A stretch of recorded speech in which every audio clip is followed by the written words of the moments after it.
किताब हिंद के अंदर अबू रेहान अल बैरूनी फरमाते हैं कि हिंदुस्तान के अंदर जो हिंदू धर्म या हिंदू मजहब के लोग थे उनके अंदर तीन ऐसी चीजें थी जिस पर वो बहुत ज्यादा इन्हिसार करते थे और उनका उस पर फख्र था।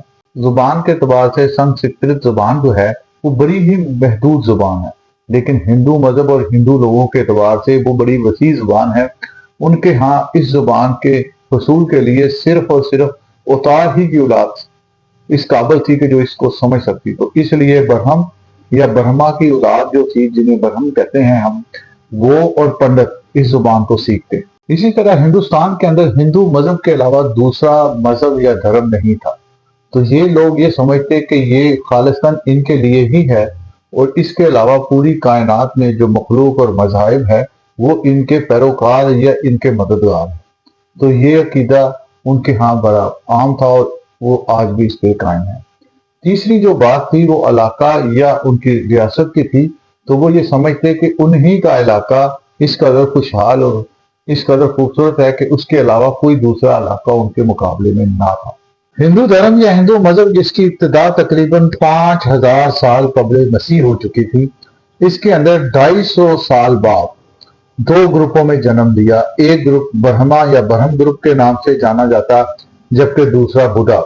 हिंदू मजहब के अंदर ये जो बुद्धा मजहब था ये बेसिकली बड़ा लिबरल था और ये अपने आप को अपने मजहब की तबलीग और इशाअत के लिए कोशा था। तो इन दोनों ग्रुपों का आपस में झगड़ा और जंग हुई जिसके अंदर लाखों लोग मारे गए। कहा यह जाता है कि बुद्धा के मानने वाले पूरी जिंदगी इस गम में डूबे रहे कि उनकी वजह से लाखों लोगों की मौत हो गई। बहरहाल बुद्धा के मानने वालों ने अपने मजहब की प्रचार को फैलाया। चीन से लेकर फारस का सारा इलाका, खुरासान और शाम, उज़्बेकिस्तान, ये बुद्धा मजहब के मानने वालों की अमाजगाह था। जबकि दूसरी तरफ हिंदू धर्म जो कि ब्रह्मा की औलाद या ब्राह्मण थे वो सिर्फ और सिर्फ हिंदुस्तान के अंदर महदूद हो गए और इनकी जबान संस्कृत थी और ये खुद को मग कहलाते थे और मग रियासत इन्हीं के वजूद की वजह से थी।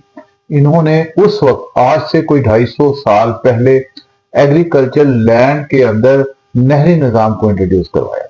हिंदुओं ने इस बात को हकीकी तौर पर तस्लीम कर लिया कि उनका इलाका हिंदुस्तान दूसरे एरिए से बहुत बेहतर है और जो भी दूसरी तरफ के लोग हैं वो उनके मजहब के हवाले से मुखबरी के लिए आते हैं और यूं पंडित या ब्राह्मण उस जुबान को सीखते और उसके अलावा किसी को इसका इल्म ना देते। ना ये लोग दूसरे मजहब के अंदर उनकी तालीमात को अपनाते, ना अपने मजहब की तालीमात किसी और के लिए वक्फ करते। तो यूं ये बहुत महदूद कम्युनिटी थी, लेकिन इनके यहाँ इल्म, हिकमत और फल्कियात के बहुत से लोग ऐसे थे जो ये यूनानियों से मुतासर होकर ले चुके थे और यूनान और इनके यहाँ जो मुफक्कराना सोच थी वो कदरे मुश्तरक थी।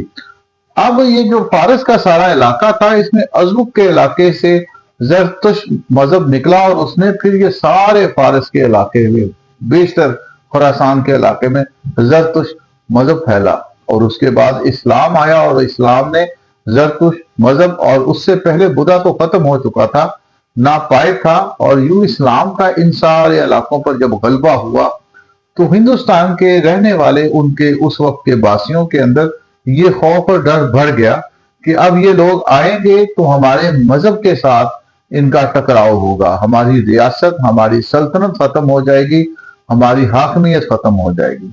ये वो खौफ था जिसकी वजह से हिंदुस्तान के रहने वाले उस वक्त के उनके सुल्तान या उनके राजा या उनके पंडित किसी दूसरे गैर मजहब लोगों को अपने इलाके में आने ना देते।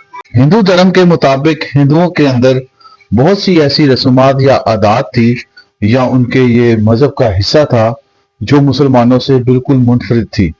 लेकिन आज से 1000 साल पहले अबू रेहान अल बैरूनी ही थे जिन्होंने हिंदू धर्म के अंदर कुछ ऐसी बातें भी देखी जो मुसलमानों के मजहब के एतबार से मुश्तरका थी।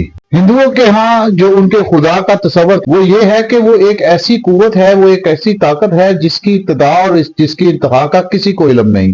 पूरी कायनात का बनाने वाला वो है और हर चीज का उसके साथ जुड़े रहना ही उसकी अमन और उसकी पनाह की अव्वलीन मिसाल है। हिंदुओं के यहाँ ये भी बात बहुत मशहूर है, जो ओम है वो हमेशा है और हमेशा रहेगा, और जो नेकी के अमल करेगा आखिरत में वो उनके लिए स्वर्ग का जो तोहफा है वो उनको देगा। तो इसी तरह हिंदुओं के अंदर जो दूसरी मुश्तरका चीज थी वो ये थी कि हिंदू जैसे एक मंतक या फलसफे के मजहब के तहत चल रहे थे, क्योंकि 5,000 साल पुरानी जो उनकी ओरिजिनल बाकियात थी वो तो खत्म हो चुकी थी, जो उनकी कुतुब थी वो तो संस्कृत जबान से खत्म होके सिर्फ वो वर्बली उनकी जो नजरें थी, जो गीता है वो चल रही थी, और उसको वो बार बार लिखते थे, और कातब की गलती को पढ़ने वाला दुरुस्त करवाता था, कातिब नहीं कराता था। हाँ, उनके यहाँ ये बात तो बिल्कुल ऑथेंटिक थी कि वो किसी भी झूठी रवायत को अपने मजहब के साथ मुंसलिक नहीं करते थे। इसी तरह हिंदुओं के यहाँ, जैसा कि मैं अपनी पिछली बात कंटिन्यू करूं, तो हिंदुओं के यहाँ जो दूसरी बड़ी मुश्तरका बात जो मुसलमानों के नजदीक तरीन थी, हिंदुओं के यहाँ 5 मात्रे जिसको वो मुकद्दस मानते, उस मात्रों में एक वो उनको हिस्स कह सकते हैं, वो कहते शुद्ध, सुनने की हिस्स, इसके बाद सुपरस यानी के छूने की हिस्स, रूप देखने की हिस्स, रस चखने की हिस्स, गंध सूंघने की हिस्स। ये 5 हिस्से फलसफाना अंदाज से तमाम मसलक और मज़ाहब के यहाँ पाई जाती हैं। हिंदुओं के यहाँ 5 चीजें जो मोतबर है, जिसके बगैर उनका ईमान मुकम्मल नहीं, उसमें आसमान, हवा, पानी, मिट्टी और आग है। और यही वो चीजें हैं जिसको वो ये समझते हैं कि ये जिंदगी की इलामत है। वो फिर फलसफे से इसको बयान कैसे करते हैं कि आग के हवाले से वो कहते हैं ये जो हमारा बरहम था या बरहमा था, जब इसने देखा जमीन की तरफ तो उसको मिट्टी के अंदर आग दिखाई दी, तो उसने उस आग को 3 हिस्सों में तकसीम कर दिया। पहला हिस्सा दीपक या दीवा उसको ये बोलते हैं, वो उसने आसमान की तरफ आग के एक हिस्से को जब फेंका है तो वो आसमान में आफताब बन गया। दूसरा जिसको वो वीदत कहते हैं या वीदत या बुदू कहते हैं, यानी कि उसने वो एक टुकड़ा जमीन ही के ऊपर दोबारा फेंका और उसके अंदर जड़ी बूटियां और खुश्क झाड़ियों में आग लग गई, यानी कि ऐसा मादा जिससे लकड़ियों में आग जल जाए। तीसरा वो ये कहते हैं कि एक टुकड़ा उन्होंने दोबारा हवा में फेंका तो वो बिजली बन गया। तो ये हिंदुओं का मजहब है या हिंदुओं का दीन है जो उनको बता रहा है कि आग आसमान से लेके जमीन तक उनकी जिंदगी में कैसे काम आएगी। आगे वो लंबे फलसफे बयान करते हैं। 5 मात्रे भी हमने आपको बता दिए। हिंदू धर्म के अंदर वो ये कहते हैं हवा 5 हम अंदर लेके जाते हैं। एक इंसान 5 हवाएं खाता है रूटीन में। 2 हवाएं जो सांस के लिए काम आती हैं, यानी कि समझ लें एक सांस अंदर गया एक सांस बाहर आ गया। तीसरी हवा उनके मेदे के अंदर जाके उनकी खुराक को हजम करने में मदद देती है। चौथी जो हवा है वो ये कहते हैं कि उनके जिस्म को काम करने की कुव्वत अता करती है, चलने फिरने की, हरकत करने की। और 5वीं जो हवा है वो उनके जिस्म के अंदर सेंसेस का काम करती है। आंख ने जो कुछ देखा है वो पूरे जिस्म को उसका मैसेज प्रोवाइड करती है।